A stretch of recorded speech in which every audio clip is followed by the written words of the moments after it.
Hi hello students, ಮತ್ತೊಂದು ವಿಡಿಯೋಗೆ ನಿಮ್ಮೆಲ್ಲರಿಗೂ ಕೂಡ ಸ್ವಾಗತ.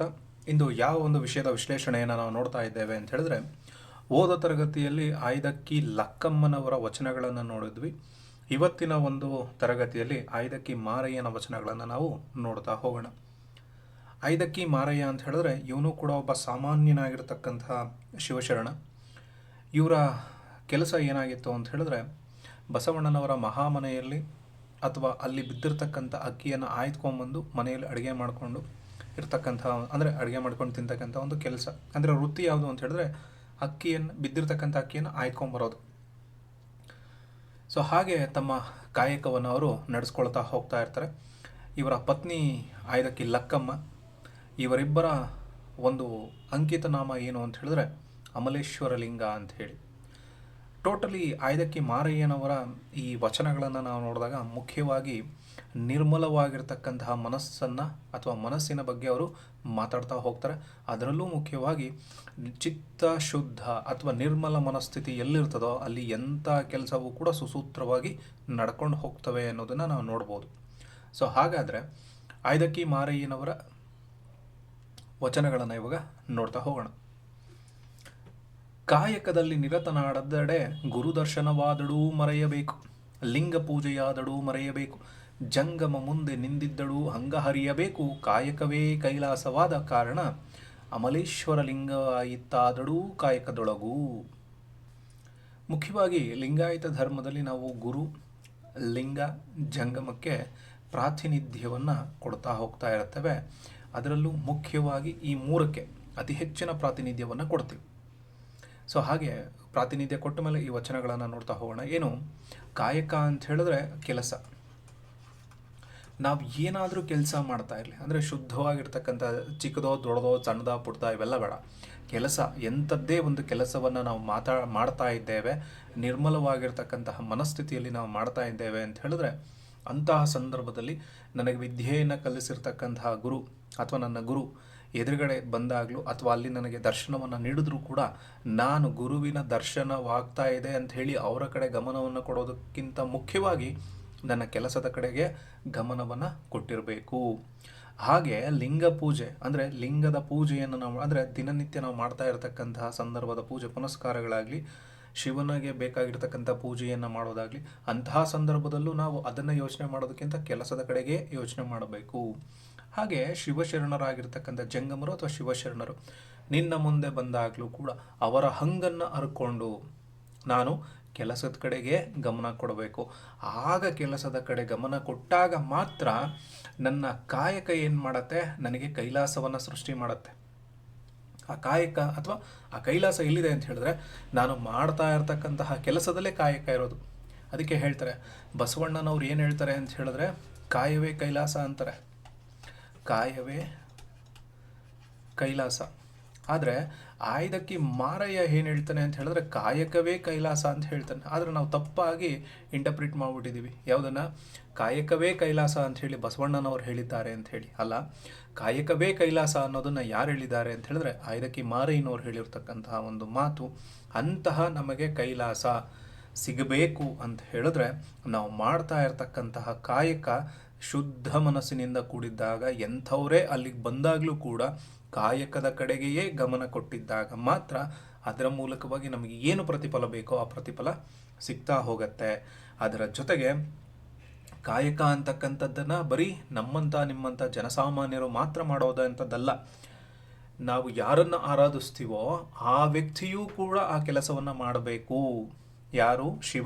ಶಿವನೂ ಕೂಡ ಕಾಯಕದಲ್ಲಿ ನಿರತನಾಗಬೇಕು. ಆಗ ಮಾತ್ರ ಈ ಕಾಯಕ ತತ್ವಕ್ಕೆ ಒಂದು ಒಳ್ಳೆಯ ಅರ್ಥ ಅಂತಕ್ಕಂಥದ್ದು ಸಿಗ್ತದೆ. ಇಲ್ಲ ಅಂತ ಹೇಳಿದ್ರೆ ಸಿಗೋದಿಲ್ಲ. ಅಂದರೆ ಇಲ್ಲಿ ಕಾಯಕ ತತ್ವವನ್ನು ಹೇಳ್ತಾ ಇರೋದ್ರ ಜೊತೆಗೆ ನಿರ್ಮಲವಾಗಿರ್ತಕ್ಕಂತಹ ಮನಸ್ಥಿತಿಯ ಮೂಲಕವಾಗಿ ನಾವು ಆ ಕಾಯಕವನ್ನು ಮಾಡಬೇಕು. ಆ ಕಾಯಕ ಅಂತಕ್ಕಂಥದ್ದು ಪ್ರತಿಯೊಬ್ಬರಿಗೂ ಕೂಡ ಸಂಬಂಧಪಟ್ಟಿರ್ತಕ್ಕಂಥದ್ದೇ ಹೊರತು ಅವನ ಮೇಲೂ ಇವನು ಕೀಳು, ಅವನು ಮಾಡೋ ಹಾಗಿಲ್ಲ ಇವನು ಮಾಡೋ ಹಾಗಿಲ್ಲ ಅಂತಕ್ಕಂತಹ ಭೇದ ಭಾವವನ್ನು ಇಲ್ಲಿ ಮಾಡ್ತಾ ಇಲ್ಲ. ಆದ್ದರಿಂದ ಕಾಯಕ ತತ್ವ ಅಂತಕ್ಕಂಥದ್ದು ಅತಿ ಮುಖ್ಯವಾಗಿ ಎಲ್ಲರೂ ಮಾಡಬೇಕು. ಎಂತಹ ಒಂದು ಪ್ರಭಾವಗಳಿದ್ದಾಗಲೂ ಕೂಡ ನಾವು ಕೆಲಸದ ಕಡೆಗೆಯೇ ಗಮನವನ್ನು ಕೊಡಬೇಕು ಅನ್ನೋ ರೀತಿಯಲ್ಲಿ ಈ ವಚನದ ಅರ್ಥವನ್ನು ನಾವು ತಿಳ್ಕೊಳ್ಳೋದಕ್ಕೆ ಸಾಧ್ಯತೆ ಇದೆ. ನೆಕ್ಸ್ಟ್ ವಚನ, ಗುರು ಲಿಂಗ ಜಂಗಮದಲ್ಲಿ ಬೆರೆಸಿ ದಾಸೋಹವ ಮಾಡುವಲ್ಲಿ ಹೆಣ್ಣು ಹೊನ್ನು ಮಣ್ಣು ಇವೇ ಮೂಲ ಮೊದಲು. ಮಾಟ ಸ್ವಸ್ಥವಾದಲ್ಲಿ ಈ ಮೂರ ಮರೆಯಬೇಕು, ಅಮಲೇಶ್ವರ ಲಿಂಗವನ ಅರಿಯಬೇಕು. ಸೊ ಅವಾಗಲೇ ಹೇಳ್ದ ಹಾಗೆ ಒಬ್ಬ ಶರಣನಾಗಲಿ ಒಬ್ಬ ಭಕ್ತನಿಗಾಗಲಿ ಗುರು ಲಿಂಗ ಜಂಗಮ ಈ ಮೂರರ ಸೇವೆಯನ್ನು ಅವನು ಮಾಡಬೇಕಾಗ್ತದೆ. ಆ ಸಂಪೂರ್ಣವಾಗಿರ್ತಕ್ಕಂತಹ ಮನಸ್ಥಿತಿಯ ಮೂಲಕವಾಗಿ ನಾವು ಏನಾದರೂ ಸೇವೆಯನ್ನು ಮಾಡ್ತೀವಿ ಅಂತ ಹೇಳಿದ್ರೆ ಆವಾಗ ದಾಸೋಹ ಅಂತಕ್ಕಂಥದ್ದು ಅಥವಾ ಸೇವೆ ಅಂತಕ್ಕಂಥದ್ದು ಪೂರ್ಣವಾಗಿ ದಕ್ಕತ್ತೆ. ಇಲ್ಲ ಅಂತ ಹೇಳಿದ್ರೆ ದಕ್ಕೋದಿಲ್ಲ. ಹಾಗೆ ಅದು ನಿರ್ಮಲವಾಗಿರ್ತಕ್ಕಂತಹ ಶುದ್ಧ ಮನಸ್ಸಿನಿಂದ ಕೂಡಿದ್ದಾಗ ಮಾತ್ರ ದಾಸೋಹ ಅಥವಾ ಸೇವೆಯನ್ನು ಮಾಡ್ತೀವಿ. ಹೆಣ್ಣು ಹೊನ್ನು ಮಣ್ಣು ಇವು ನಮಗೇನು ಮಾಡ್ತವೆ ಅಂತ ಹೇಳಿದ್ರೆ ನಮ್ಮ ಮನಸ್ಥಿತಿಯನ್ನು ಹಾಳು ಮಾಡ್ತಕ್ಕಂಥವು.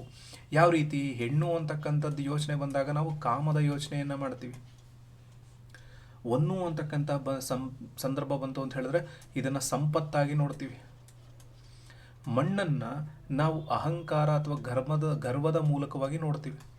ಈ ಮೂರು ನಮ್ಮ ಮನಸ್ಸನ್ನು ಹಾಳು ಮಾಡಿಬಿಡ್ತು ಅಂತ ಹೇಳಿದಾಗ ಸೇವೆಯನ್ನು, ಶುದ್ಧವಾಗಿರ್ತಕ್ಕಂತಹ ಸೇವೆಯನ್ನು ಅಥವಾ ಶುದ್ಧವಾಗಿರ್ತಕ್ಕಂತಹ ಭಕ್ತಿಯನ್ನು ನಾವು ಯಾರಿಗೂ ಕೂಡ ಕೊಡೋದಕ್ಕಾಗೋದಿಲ್ಲ ಅಥವಾ ಸೇವೆಯನ್ನು ಮಾಡೋದಕ್ಕಾಗೋದಿಲ್ಲ.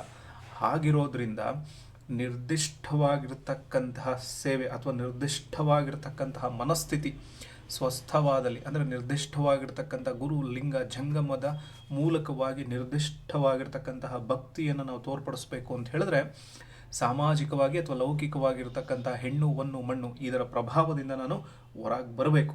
ಆಗ ಮಾತ್ರ ನಾನು ನಿಜವಾಗಿರ್ತಕ್ಕಂತಹ ಸೇವೆಯನ್ನು ಮಾಡೋದಕ್ಕೆ ಸಾಧ್ಯ ಆಗತ್ತೆ. ನಿಜವಾಗಿರ್ತಕ್ಕಂತಹ ಗುರುಲಿಂಗ ಜಂಗಮರ ಆರಾಧನೆ ಅಥವಾ ಸೇವೆಯನ್ನು ಮಾಡೋದಕ್ಕಾಗತ್ತೆ.